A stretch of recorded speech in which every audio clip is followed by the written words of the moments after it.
안녕하세요. 예. 자, 우리 교재 130페이지 한번 펴보세요. 대리권 남용 이거 할 차례입니다. 자, 대리권이 남용이 됐다.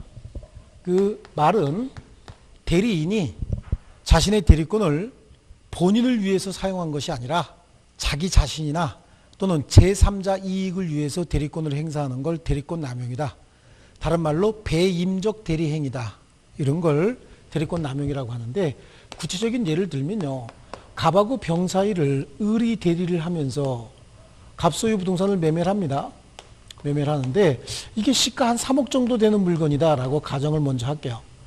이 3억 정도 되는 물건을 갑의 대리인 의리 매각합니다 라고 얘기를 한 거예요. 갑의 대리인 의리 매각합니다 라고 했는데 실제로 이렇게 표시했어요. 이렇게 표시했다는 얘기는 갑에게 귀속시키겠다. 이 매매대금 갑 갖다 주겠다 라고 얘기한 거예요. 쉽게 얘기하면요. 그런데 얘 진정한 의사는 갑을 갖다 줄 의사가 아니라 지가 횡령을 하거나 아니면 제3자에게 뭔가 이렇게 해주기 위해 했던 거죠. 그러니까 표시는 갑을 갖다 주겠다고 표시했지만 실제 의도는 갑을 갖다 줄 의도가 없었죠. 그러니까 의사와 표시가 일치한 겁니까? 일치하지 않은 겁니까? 일치하지 않은 겁니다. 의사와 표시가 일치하지 않았을 때 이때는 우리 판례가 이 경우에는 의사와 표시의 불일치에 관한 민법 제107조를 적용하겠다라고 합니다. 민법 제107조에 뭐라고 되어 있냐면 의사와 표시의 불일치를 표의자가 알고 한 것이라도 표시한 대로 효력이 발생한다. 표시한 대로 효력이 발생한다는 얘기는 여기 뭐라고 표시되어 있습니까? 이렇게 표시되어 있죠. 갑에게 귀속시키겠다라고 했으니까 이 법률행위의 효력은 갑에게 귀속이 되는 겁니다. 갑이 책임을 져야 되는 거예요. 그런데 107조 1항 단서에 보면은 이 의사와 표시의 불일치에 대해서 상대방이 알았거나 알 수 있었다는 겁니다. 이런 경우에 이거를 상대방이 알았거나 악의 또는 과실이 있다 라고 하면 무효로 한다고 돼 있거든요. 그때는 본인이 책임지지 않는다예요. 그때는 본인이 책임지지 않는다. 이렇게 되는 겁니다. 그래서 대리권 남용했다라고 하는 건 배임적 대리행위가 있었고, 배임적 대리행위가 있었다라고 하더라도 107조가 적용이 돼서 일단은 표시한 대로 본인에게 책임이 귀속이 되는데, 다만 상대방이 이 의사 표시의 불일치 사실을 알았거나 알 수 있었다고 한다면 무효가 되니까, 그때는 무효가 되잖아요. 무효가 되니까 대리행위가 무효가 되면 본인이 책임지지 않습니다. 자, 그게 우리 대리권 남용인데 그 옆에다가 하나 좀 써놓으세요. 대리권 남용 개념 밑에다가 배임적 대리행위다라고 하는 거죠. 배임적 대리행위. 여기서 효과가 대리권 남용에도 본인에게 법률 효과가 귀속될 것이냐에 대해서 학설이 많다라고 하는데 그거 다 필요 없습니다. 필요 없고요. 네 번째 줄 통설과 판례는 107조 1항 단서의 유추 적용설에 의하고 있다. 그래서 그에 따르면 대리권 남용이 있더라도 원칙적으로 대리행위로서 효력이 발생한다. 그렇죠. 표시한 대로 효력이 발생하니까 대리행위로서 효력이 발생한다. 그 말의 의미는 본인이 책임진다예요. 본인이 책임진다. 하지만 대리인의 상대방이, 그 대리인의 그거는 빼는 게 좋겠습니다. 상대방이 대리인의 대리권 남용 사실을 알았거나 알 수 있었을 경우에는 본인에게 효과가 귀속되지 않는다. 그 말은 무효니까 그래요. 무효. 대리행위가 무효면 본인이 책임 안 지는 거죠. 대리행위가 유효면 본인이 책임지는 겁니다. 그래서 107조를 적용한다. 이렇게 이해하시면 되겠습니다. 자, 그 다음에 오른쪽에 가시면요, 대리권의 소멸이 나오죠. 대리권의 소멸인데 이 대리권의 소멸은 뭐 이해보다는 암기가 훨씬 더 빨라요. 그래서 대리권의 소멸 사유는 사성파, 사원수, 이렇게 먼저 암기 먼저 해버릴게요. 사성파, 사원수. 그래서 이 사성파는 대리인파예요. 세 글자 팔아서 대리인파다. 뭐 이렇게 그냥 억지를 쓰는데 어쨌든 우리 암기해서 시험에 적용하는 게 훨씬 더 중요합니다. 뭐 모양이 빠지든 안 빠지든 그건 관계없어요. 여기다가 뭘 갖다 붙이냐면 대리인자를 갖다 붙이면 되는 겁니다. 대리인의 사망, 대리인의 성년 후견의 개시, 대리인의 파산. 이게 대리권의 소멸이잖아요. 이 지금 대리권의 소멸 사유를 보는 겁니다.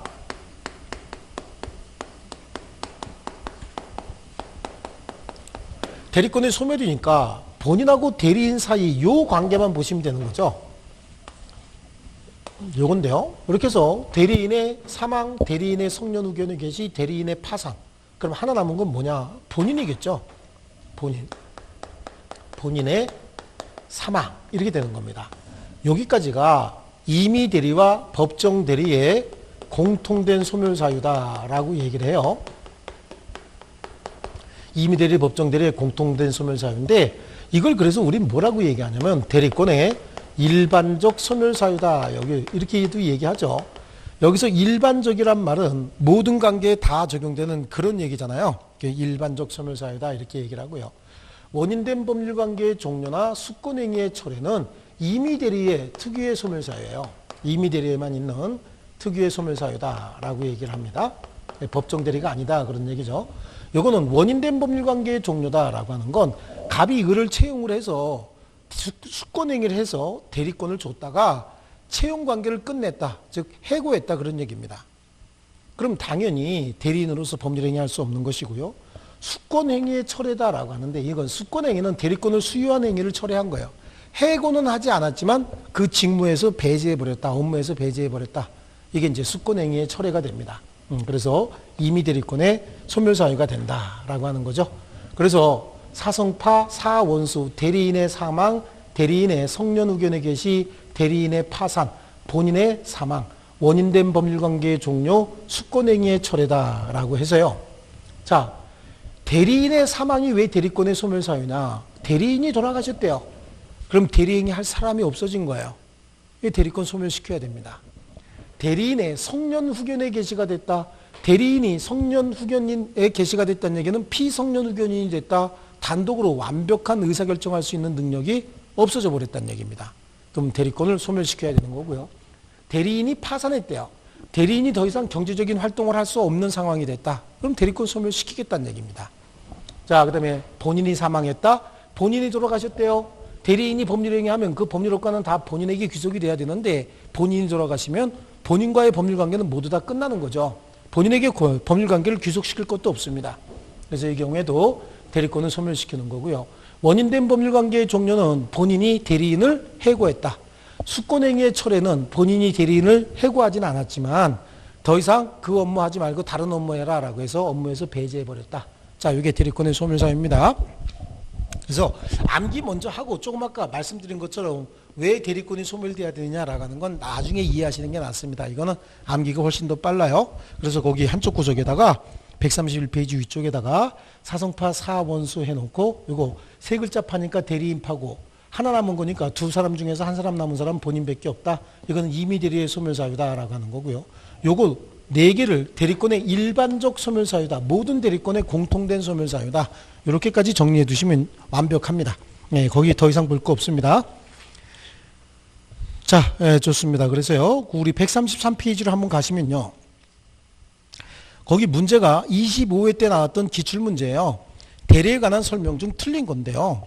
대리인이 파산 선고를 받아도 그 대리권은 소멸하지 않는다라고 했는데 틀렸죠. 대리인의 파산은 대리권의 소멸 사유에 해당했습니다. 바로 그냥 답이 있고요. 자, 대리인이 여러 명인 경우에 원칙적으로 각자 단독 대리가 원칙이고요. 대리인은 본인의 허락이 있으면 당사자 쌍방을 대리할 수 있다. 그렇죠? 원래 자기 계약이나 쌍방 대리는 금지가 됐는데 본인의 허락이 있으면 할 수 있는 거고요. 대리인의 대리권 남용을 상대방이 알았거나 알 수 있었다. 그럼 대리행위는 본인에게 효력이 없다. 그래요. 본인에게 효력이 없다는 얘기는 본인이 책임지지 않는다. 그런 얘기입니다. 상대방이 알았거나 알 수 있었을 때. 또 매매계약을 체결할 대리권을 수여받은 대리인은 특별한 사정이 없는 한 중도금과 잔금을 수령할 권한도 있다. 좋습니다. 자, 이렇게 해서요. 대리권, 본인과 대리인 사이의 법률관계는 대리권이 끝났고요. 이제 대리행위입니다. 대리행위는 누구하고 누구 관계일까요? 대리행위는 본인과 대리인 사이의 법률관계를 대리행위다 이렇게 얘기를 하죠.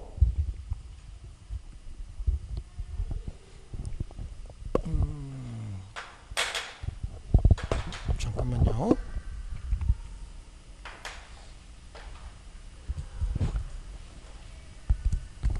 너무 긴가요?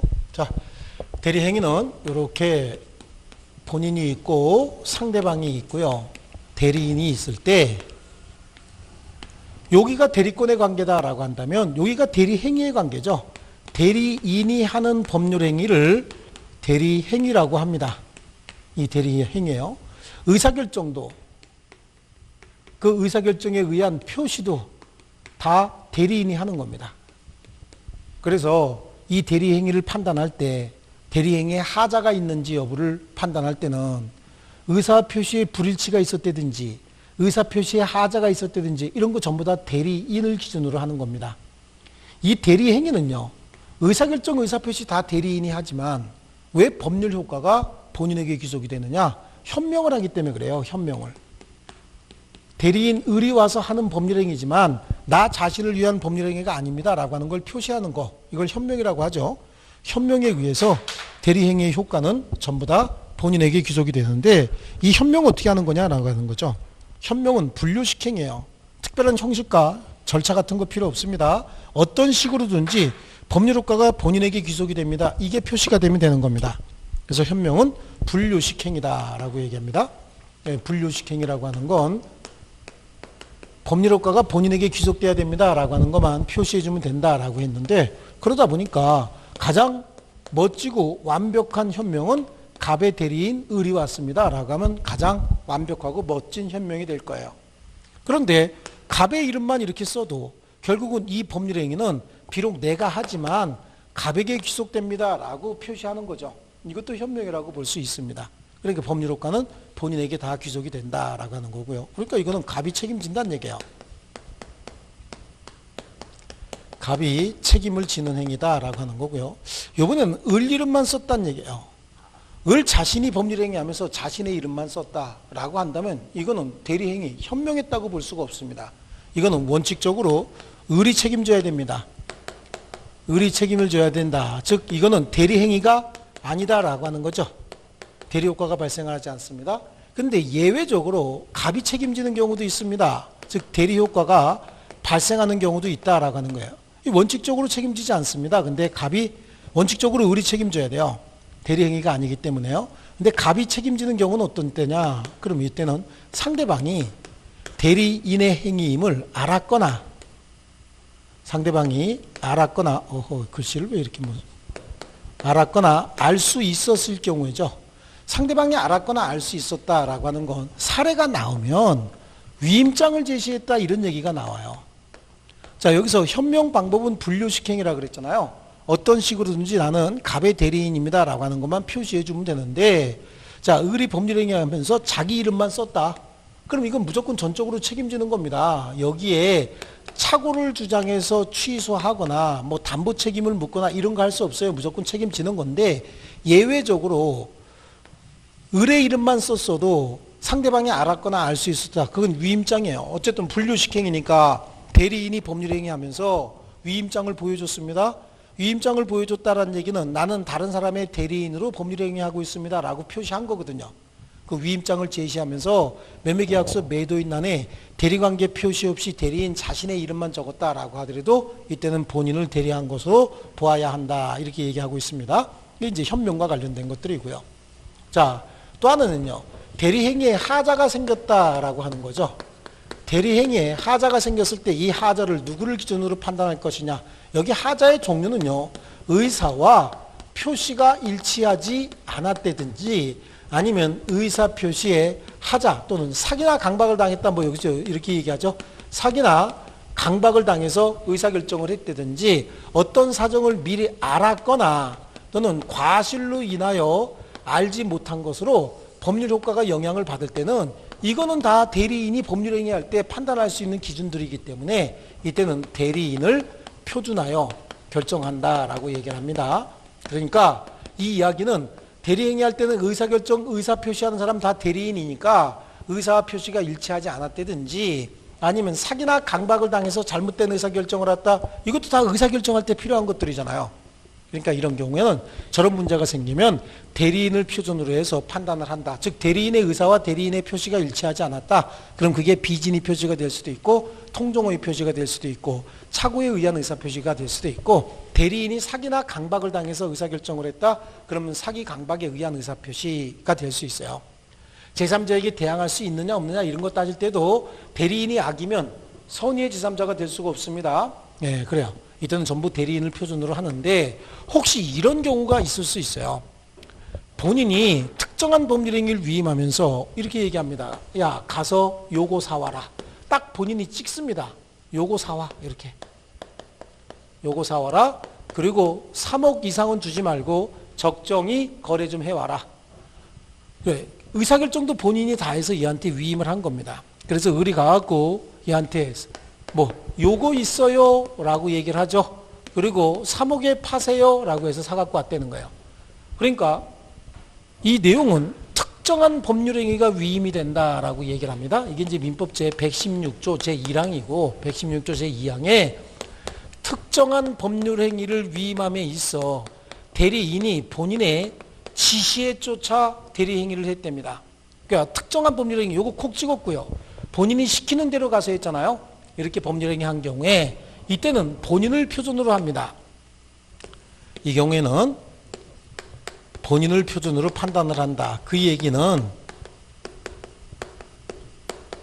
특정한 법률행위 위임함에 있어서 본인의 지시에 쫓아서 대리인이 법률행위 한 경우에 본인은 자기가 안 사정 또는 과실로 인하여 알지 못한 사정에 대리인의 부지를 주장하지 못한다. 구체적인 예를 들면 여기가 조금 물건이 고장이 나갖고 뭐 다 뜯어낼 정도라는 거예요. 그런데 본인은 가서 이거 받고 이거 사와라 라고 하면서 3억 정도에서 적당히 가감해라. 그러면서 이거 고쳐달라고 어떻게 고쳐줄 건지 그것까지 다 합의할 줄 알았는데 을은 가서 갑이 보고 온 물건이니까 그냥 아무 생각 없이 사왔다는 얘기죠. 사오면서 현상 그대로 매매합니다 라고 쓰기까지 했다는 거예요. 원래 대리인의 법률행위는 대리인을 기준으로 판단하는 걸 원칙으로 하되 이렇게 특정한 법률행위를 위임함에 본인이 대리인에게 지시까지 했다면 그때는 본인을 표준으로 해서 이거는 대리인은 비록 몰랐어도 본인이 알았으면 본인이 알고 산 것으로 취급하겠다는 얘기입니다. 자, 이게 대리행위, 현명과 대리행위의 하자다 이렇게 나눠 보는데요. 우리 책으로 가면 그게 나올 겁니다. 자, 현명주의가 먼저 나오죠. 현명, 대리인이 그 권한 내에서 본인을 위한 것임을 표시한 의사표시, 본인을 위한 것임을 표시했다가 현명했다는 얘기거든요. 그럼 직접 본인에게 그 효력이 생기는 거고, 전항의 규정은 대리인에 대한 제3자 의사표시에 준용한다. 그래요. 제3자가 대리인에게 의사표시할 때도 야, 갑의 대리인 을 이거 받아라 이런 식으로 현명을 해줘야 된다라고 하는 겁니다. 자, 여기서 현명이라고 하는 건 자, 본인을 위한 것임을 표시하는 것이다 라고 하는 의의 첫 번째 줄이 있고요. 이 표시의 의미다 라고 하는 건 본인을 위한다 라고 하는 뭐 관념의 통지다 그건 하나도 중요한 게 아닙니다. 자, 그 다음에 본인을 위한 것의 의미 나에 있습니다. 여기서 나 밑에 있는 나에 여기서 본인을 위한다는 것은 본인의 현실적 이익을 위하여라는 뜻이 아닙니다. 법률 효과를 본인에게 귀속시키겠다라고 하는 의사를 의미한다. 그래서 첫 번째 줄하고 두 번째 줄까지 줄쳐놓으시면 되겠습니다.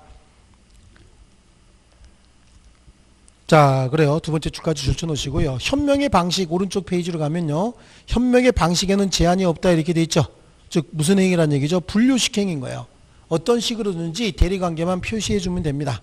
그래서 명시적, 묵시적 다 가능합니다. 우리 분류식 행위 나오면 항상 우리 시험에 나오는 법률행위는 다 분류식 행위라고 보시면 되거든요. 분류식 행위가 나오면 우리 법률행위 종류에서 봤잖아요. 이거 명시적으로 해도 되고 묵시적으로 해도 되고 구두로 해도 되고 서면으로 해도 돼요. 구두, 서면, 그리고 재판상 해도 되고요. 재판 외로 해도 관계없다라고 얘기를 합니다. 재판상, 재판 외 다 가능하다. 자, 이게 분류식 행위입니다. 그러니까 현명의 방식, 분류식 그러면 됩니다. 그래서 거기 첫 번째 줄, 두 번째 줄까지만 줄쳐놓으시면 되겠습니다. 그래서 분류식 행위라고 하는 거. 그 다음에요. 하나, 둘, 셋, 넷, 다섯 번째 줄 가면요. 대리인이 본인 자신인 것처럼 행세해서 법률행위 한 경우에도 대리인에게 대리의사가 있는 것으로 인정되는 한 유효한 대리행위로 본다라고 하는데 줄쳐야 될 거는 또 판례는 이렇게 얘기하고 있잖아요. 거기서부터는 끝까지 다 줄쳐놓으셔야 됩니다. 판례는 위임장을 제시하였으나 대리관계 표시 없이 매매계약을 체결한 경우에 매매 위임장을 제시하고 매매 계약을 체결하는 자는 특단의 사정이 없는 한 소유자를 대리하여 매매하는 것이라고 보아야 하고, 매매 계약서에 대리관계 표시 없이 자신의 이름만 기재했다 해서 그것으로 자신이 매도인으로서 타의 물을 매매한 것이라고 볼 수는 없다라고 얘기해요. 그게 뭐냐면, 누군가가 위임장을 갖고 다니면서 법률행위한다. 그러면 자기가 자기한테 위임장 써줘서 내가 나에게 위임합니다, 이런 건 있을 수가 없잖아요. 위임장을 들고 다닌다는 얘기는 누구로부터 위임받은 대리인이다 라고 하는 게 표시가 된 거예요. 상대방이 제대로 읽었든 안 읽었든 대리인이 위임장을 제시했으면 대리관계 표시가 된 거고, 그건 현명한 겁니다. 현명은 왜 그래요? 분류식이기 때문에 그렇습니다. 어떤 식이든지 대리권이 있다, 대리관계에 해당한다 라고 하는 것만 표시해 주면 되는 거예요. 현명주의의 예외에 그래요. 상행위에는 현명주의가 적용이 되지 않는다라고 하는데, 상법에 나와 있는 행위인데 뭐 우리 시험에 한번 12회 때인가 11회 때인가 한번 나온 적이 있어서 자꾸만 등장하는데, 상행위는 저기 편의점 같은 데 한번 가서 보세요.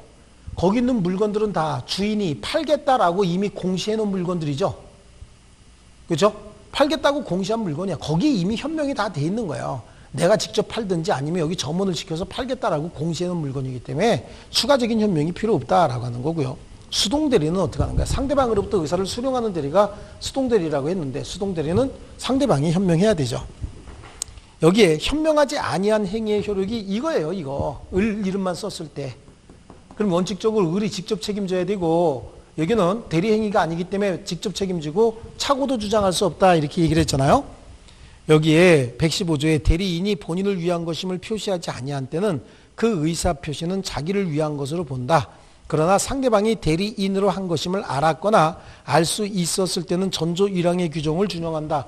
원래는 을이 직접 책임을 지대에 갑이 책임지는 경우도 있는데, 언제라고요? 상대방이 대리인의 행위임을 알았거나 알 수 있었을 때. 그럼 알았거나 알 수 있었다라고 하는 건 위에서 봤던 위임장 제시인 거예요. 그러니까 위에 있는 내용이 밑으로 설명 들어야 되는데 지금 위에 올라가 있는 겁니다. 상대방이 알았거나 알 수 있었다, 그거 밑줄을 쳐놓고요. 위임장 제시라고 그냥 써놓을게요. 법조문에다가 115조 법조문에다가 상대방이 알았거나 알 수 있었을 때 거기다가 밑줄 쳐놓고 위임장 제시다라고 좀 써놓습니다. 115조입니다. 115조. 자, 그 다음에 넘겨보실게요. 대리인의 능력입니다. 대리인의 능력 117조에 대리인은 행위능력자임을 요하지 않는다. 그래요. 대리인은 행위능력자가 아니라도 관계없어요. 왜냐하면 대리인은 의사결정을 하죠. 의사결정을 하고 그 의사결정에 의해서 손실이 생기든 이익이 생기든 그거는 전부 다 갑의, 즉 본인에게 귀속이 되는 겁니다. 그래서 대리인이 제한능력자인 경우에도 제한능력자 보호규정에 의해서 이 대리행위는 취소할 수 없어요. 대리인은 행위능력자가 아닌 경우에도 이 대리행위를 취소할 수 없다는 얘기는, 대리인이 행위능력자가 아닌 경우에도 이 행위를 통해서 대리인에게 손해가 생기는 게 아니라 본인에게 손해가 생기는 거예요. 그래서 본인이 제한능력자, 미성년자 등을 대리인으로 선임했다는 얘기는 그 행위로 인해서 생긴 손해는 그냥 내가 감수하겠다라고 하는 뜻이 들어가 있기 때문에 대리인은 굳이 행위능력자가 아니라도 관계없다라고 하는 거예요. 그러나 뭐는 해줘야 돼요? 의사결정은 제대로 해야 되기 때문에 의사능력은 있어야 된다. 그래서 거기 1번의 대리인의 행위능력의 세 번째 줄, 대리인은 효과 의사를 결정해야 됩니다. 적어도 뭐는 있어야 된다? 의사 능력은 있어야 된다. 그거 하나 정도 이렇게 줄쳐 놓으시고요. 이거는 임의대리, 법정대리 모두 다 적용이 된다. 당연한 거죠. 예, 모두 다 적용이 된다. 그래서 117조의 적용 범위에 임의대리 동그라미, 법정대리 동그라미 쳐놓고 넘어가시면 되겠고요. 자, 116조에 보니까 대리행위의 하자예요. 의사표시의 효력이 의사의 흠결, 그 의사의 흠결이 뭘 얘기하냐면 의사표시의 불일치를 얘기하는 거예요. 의사의 흠결, 사기나 강박, 그래요. 저기 있잖아요. 사기나 강박. 어떤 사정을 알았거나, 이게 악이고요. 과실로 인하여 알지 못한 것으로 그 효과가 영향을 받으면 그는 그 사실의 유무는 대리인을 표준으로 결정한다. 이건 의사결정할 때 다 작용하는 것들이잖아요. 그러니까 대리인을 표준으로 하는데 제2항에 특정한 법률행위, 거기 특정 동그라미 쳐놓습니다. 특정한 법률행위 위임한 경우에 대리인이 본인의 지시에 쫓아, 그 지시도 동그라미 쳐놓습니다. 그래서 중요한 말이 요거 두 개입니다. 특정한 법률행위 위임하면서 대리인이 본인의 지시에 쫓아라가는 요 두 가지 단어가 중요한 말입니다. 이런 경우에 본인은 자기가 안 사정 또는 과실로 인하여 알지 못한 사정에 관하여 대리인의 부지를 주장하지 못한다. 그러니까 지가 알고 대리인에게 지시했으니까 그로부터 생기는 모든 불이익은 그냥 본인이 감수하고 마라, 그런 뜻입니다. 아시겠습니까? 자, 좋습니다. 그리고요, 예외적으로 여기 지금 원칙은 116조 1항을 지금 적어 놓은 거고, 오른쪽 페이지에 예외는 116조 제2항을 적어 놓은 건데, 그 예외의 세 번째 줄 예컨대, 거기서부터 좀 줄쳐 놓을게요.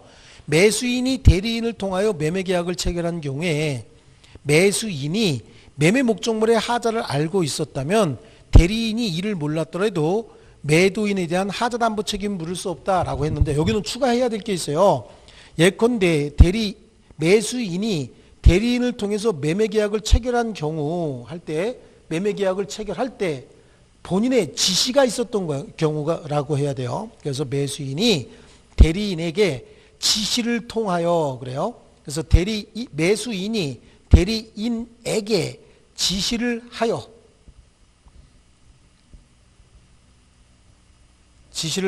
매매 계약을 체결한 경우에 본인인 매수인이 매매 목적물의 하자를 알고 있었다면, 이때는 본인을 표준으로 한다 그랬잖아요. 뭐가 있으면요? 지시가 있었으면요.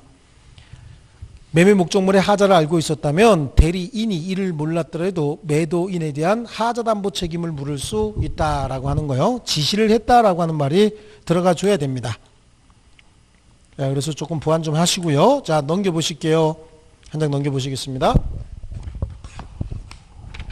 자, 이번에는 대리행위의 효과입니다. 대리인이 법률행위 했답니다. 그 법률행위 하면서 뭐 했을까요? 현명했겠죠.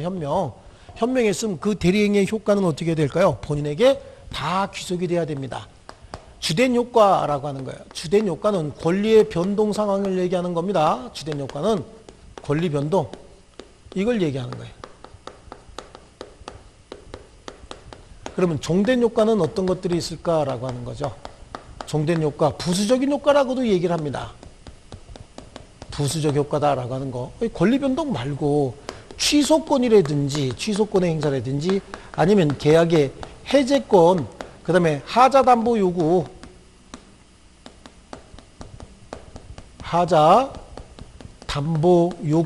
이런 거 다 대리인은 법률행위 계약만 체결하면 끝나는 거고, 나머지 취소, 해제, 하자 담보 요구 이런 것들은 다 본인에게 직접 귀속이 된다, 이런 얘기죠. 그래서 법률 효과 본인에게 귀속인데 본인에게 직접 귀속이 됩니다. 그래서 대리인이 대리권 범위 내에서 행위하였거나 수령한 의사표시의 효과는 본인에게 직접 귀속이 된다. 그래서 대리 행위로 인해서 생긴 모든 권리 의무가 본인에게 귀속되고, 담보책임, 취소권, 계약 해제권과 같은 부수적인 효과도 모두 다 본인에게 귀속이 된다. 자, 그리고요, 대리인이 한 불법행위는, 원래 불법행위는 대리가 성립하지 않는다 그랬죠. 불법행위, 사실행위, 신분행위에는 대리가 적용되지 않기 때문에 대리인이 불법행위 했답니다. 이건 본인이 책임질 일이 없죠. 이때 본인의 능력은 그랬습니다.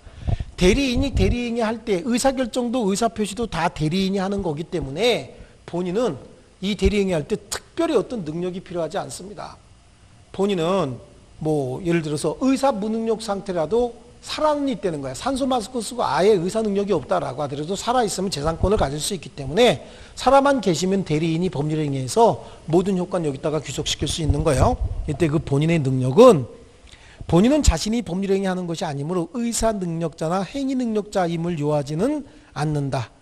그런데 두 번째 줄 맨 뒤에 대리행위 시에 뭐만 있으면 된다? 권리 능력만 있으면 된다. 그거 보이시죠? 그렇게 첫 번째 줄 줄쳐 놓으시고요. 두 번째 줄 맨 뒷부분에 권리 능력은 있어야 된다라고 하는 거, 그거만 줄쳐 놓으시면 되겠습니다. 자, 이게 이제 대리행위고요. 그 다음에 이번엔 복대리입니다. 복대리는 대리인이 한 사람 더 있는 걸 복대리인이다, 이렇게 얘기를 합니다. 대리인이 한 사람 더 등장합니다. 그래서 복이다, 중복됐다라고 하는 의미의 복대리예요. 그래서 옛날에 처음에 저희가 그 민법을 공부할 때, 대학교 1학년 때 민법을 공부할 때는 이 복대리 할 때 이 복은 중복이 됐다라고 하는 의미의 복대리였었어요. 그래서 그때는 한자로 이렇게 썼습니다. 복대리다라고 하는 복 의미를 썼는데, 이게 한글로 바뀌었다가 다시 한자가 되는 과정에서 다시 복자로 이렇게 바뀐 거예요. 그래서 복대리다 지금은 이렇게 쓰고 있는데 의미가 크게 변질되지 않기 때문에 그냥 이렇게 쓰고 있는 겁니다. 이거는 뭘 의미하냐면 본인하고 상대방하고 그리고 대리인이 이렇게 존재하고 있을 때, 본인 상대방 대리인이 존재하고 있을 때 대리인이 자신의 대리권 범위 내에서 본인의 대리인을 다시 하나 선임하는 거예요. 대리인이 갑의 대리인이잖아요. 을이 자신의 대리권 범위 내에서 본인의 대리인을 한 사람 더 선임합니다.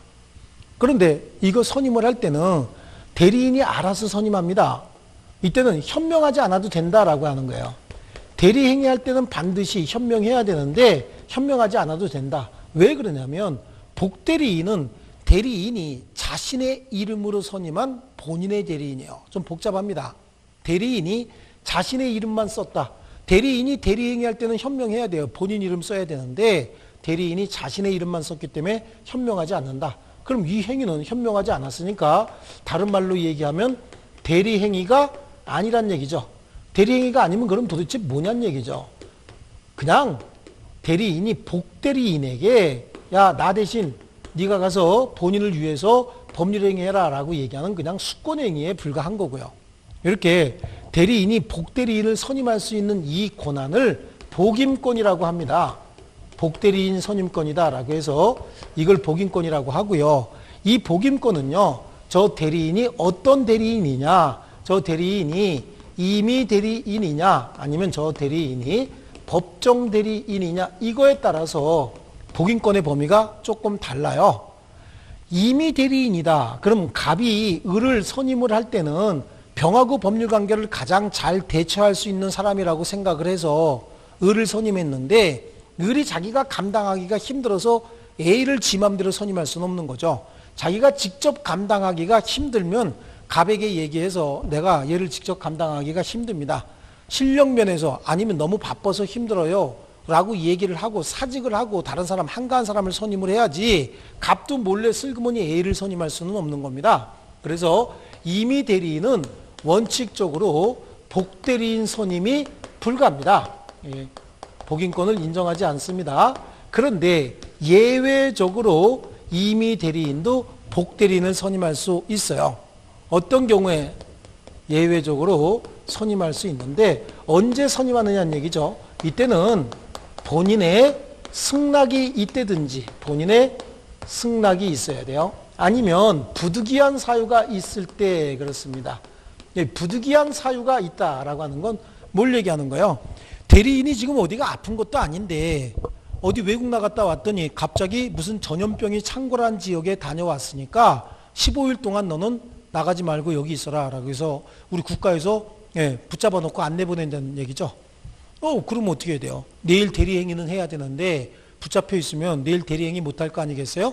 그럼 본인에게 큰 손해가 생기니까 본인에게 전화해서 대리인 바꿔야 되겠어요 라고 하는데 본인에게 연락도 안 된다는 얘기예요.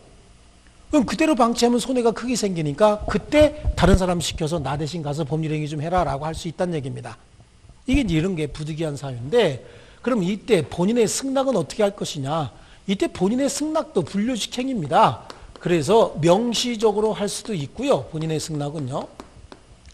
본인의 승낙은 묵시적으로 할 수도 있다라고 하는데 명시적으로 복대리인 하나 선임해라 라고 하는 건 당연히 알 수 있겠지만 묵시적인 승낙은 어떻게 간파할 것이냐. 묵시적으로 승낙을 했다는데 이것도 자 사무처리의 주체가 그다지 중요치 않은 법률행위를 위임하면서 그러니까 을이 사무처리를 하든 다른 사람이 사무처리를 하든 누가 사무처리를 하든 결과는 똑같이 나오는 일을 위임하면서 본인이 복대리 금지에 명시적인 의사표시를 하지 않았다. 말이 좀 어려운데 우회적으로 설명하고 있어요.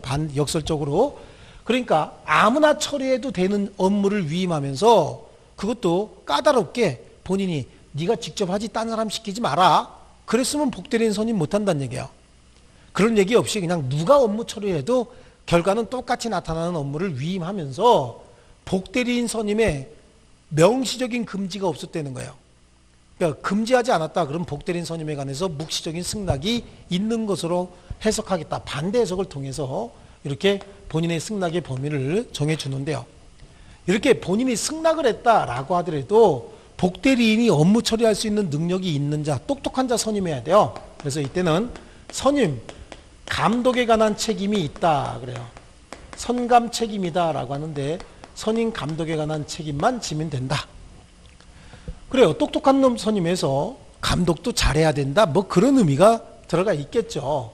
그런데 이 선임 감독에 관한 책임이 일부 경감되는 경우가 있습니다. 일부 줄어든다라고 하는 거죠. 어떤 경우냐? 본인이 지명을 했대요. 복대리인을요.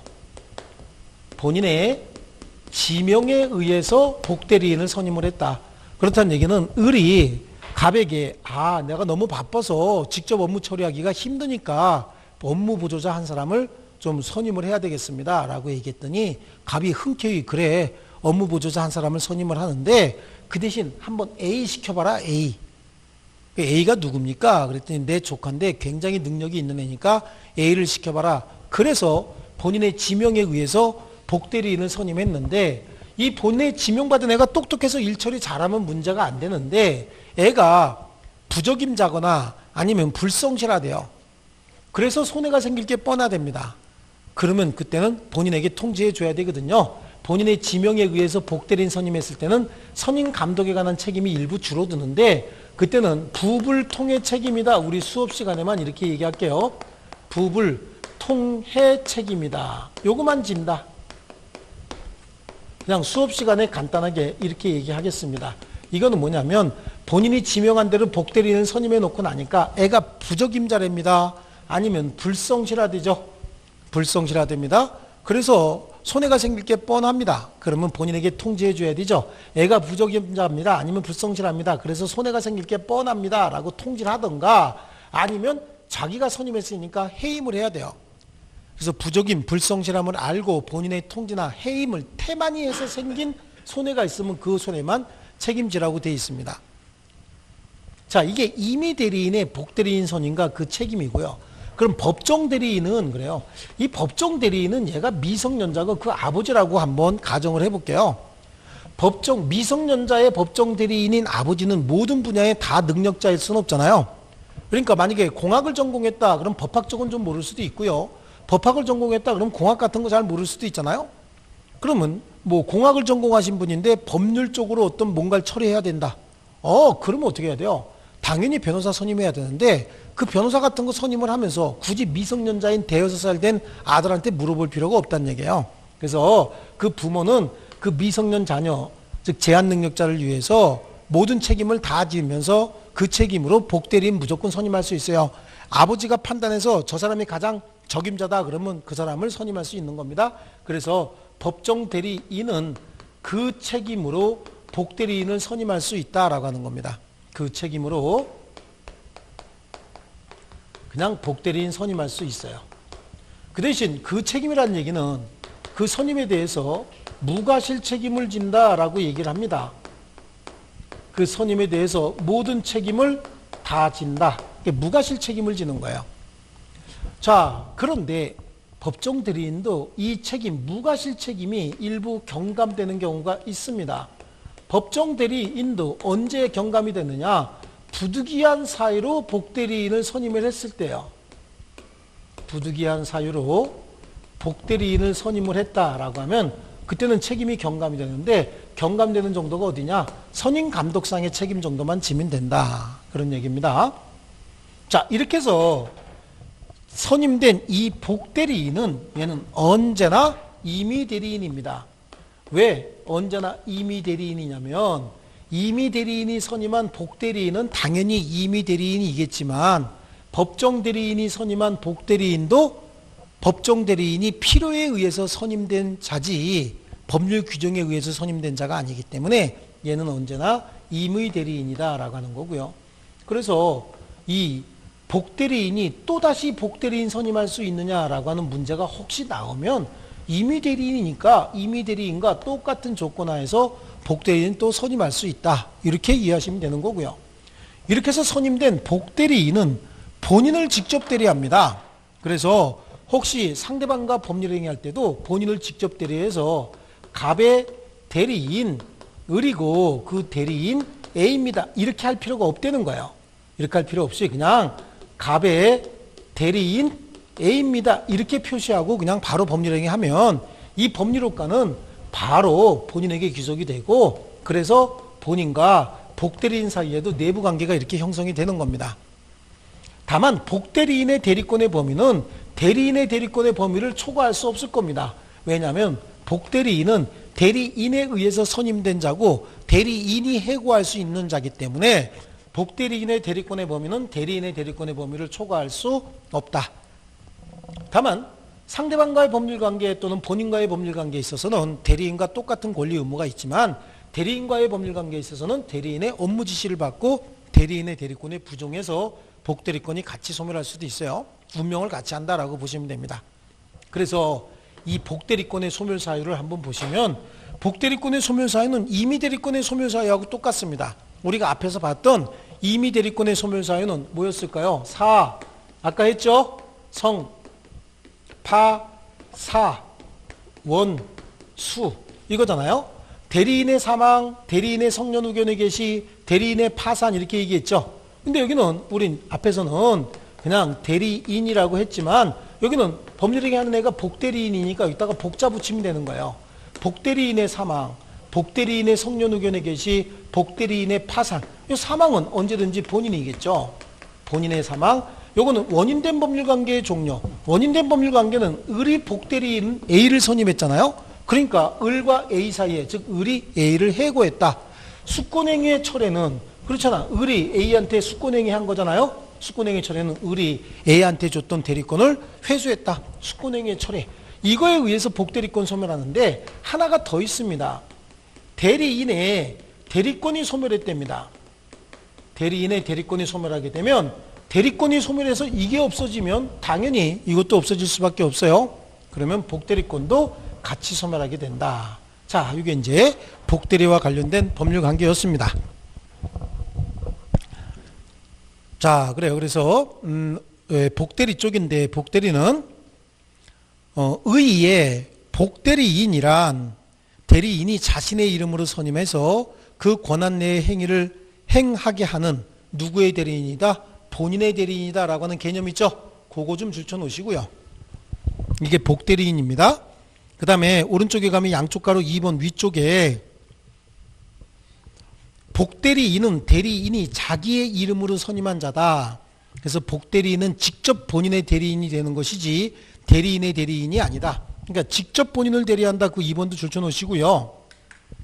그 다음에 대리인이 복대리인을 선임한 후에도 대리인의 본래 대리권은 소멸하지 않는다. 그 말이 뭐예요? 대리인의 대리권이 소멸하면 대리권이 중복이 됐다라고 하는 복대리인이 아니고 이건 직접 대리인이 되겠죠.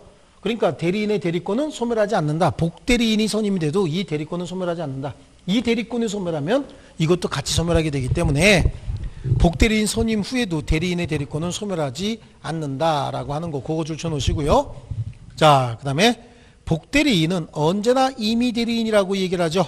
그래서 양쪽 가로 4번에도 복대리인은 그리고 두 번째 줄 임의대리인이다 라고 이렇게 줄쳐놓고 나갈게요. 그 다음에 대리인의 복임권과 책임은 그 양쪽 가로 1번에 보면 120조가 나옵니다. 대리권이 법률 행위에 의해서 부여된 경우, 그 밑줄 칩니다. 법률 행위에 의하여 부여된 경우 밑줄 치면 그게 뭡니까? 임의대리죠. 수권행위에 의해서 대리권이 부여된 거니까 임의대리의 경우 그 얘기인 거예요. 대리인은 본인의 승낙이 있거나 부득이한 사유가 있는 때가 아니면 복대리인 선임하지 못한다. 즉 임의대리인은 본인의 승낙이나 부득이한 사유가 있어야 복대리인 선임할 수 있는 거지. 그전에는 원칙적으로 불가합니다. 자, 그렇습니다. 그래서요. 본인의 승낙이나 부득이한 사유가 있어야 된다라고 하는데 그 세 번째 줄 보세요. 판례는 대리의 목적인 법률행위 성질상 대리인 자신에 의한 처리가 필요치 않은 경우에 본인이 복대리 금지의 의사를 명시적으로 하지 않는 한 복대리인 선임에 관해서 묵시적인 승낙이 있는 것으로 보는 것이 타당하다고 한다라고 하는 게 판례가. 그러니까 우리 복대리인 선임에 관한 본인의 승낙은 명시, 묵시 다 가능하다 그랬잖아요. 그러니까 명시적인 승낙은 복대리인 선임해도 좋아라고 직접 얘기했지만 묵시적인 승낙은 어떻게 볼 것이냐. 사무처리의 주체가 중요치 않은 법률행위 위임하면서 복대리 금지의 명시적인 의사표시가 없었다. 그러면 복대리인 선임에 관해서 묵시적인 승낙이 있는 것으로 보겠다. 아까도 말씀을 드렸습니다. 한 장 넘겨보십니다. 뭐 오피스텔 이런 것까지 굳이 보실 필요는 없고요. 자, 그 다음에 판례는 첫 번째 있는 판례 한번 볼게요. 갑이 채권자를 특정하지 아니한 채 부동산을 담보로 제공하여 금원을 차용해 올 것을 을에게 위임했고, 그러니까 갑이 을한테 야, 내 부동산 가져가서 돈 좀 빌려와라 라고 얘기를 했대요. 그럼 을이 직접 가서 병을 만난 게 아니라 을이 A를 선임해서 A로 하여금 병을 만나게 해서 돈을 빌려왔다, 그런 얘기입니다. 여기는 병, 정 이렇게 나오고 있거든요. 그러니까 우리는 그렇게 응용해서 한번 볼게요. 이런 경우에 을은 다시 이를 병에게 위임했고 병은 정에게 부동산을 담보로 제공해서 금원을 차용하여 을에게 교부하였다면 을에게 위 사물을 위임한 갑의 의사에는 복대리인 선임에 관해서 묵시적인 승낙이 포함되어 있다고 봄이 상당하다, 이렇게 되죠. 그 이야기가 뭐냐면요, 갑이 을에게 야, 내 부동산 가져가서 대출 좀 받아와라 라고 하는 건데, 그럼 을이 가서 대출 신청하든 A가 가서 대출 신청하든 우리 그냥 사회 현실에 있어서는 누군지 어떤 사람이 가는지에 대해서 조금 그거에 의해서 이율이라든지 아니면 그 대출의 규모가 달라질 수 있겠지만, 법적으로는 갑이 제공한 담보물의 가치 또 갑의 신용도에 따라서 대출 금액이나 이율이 정해지는 거예요.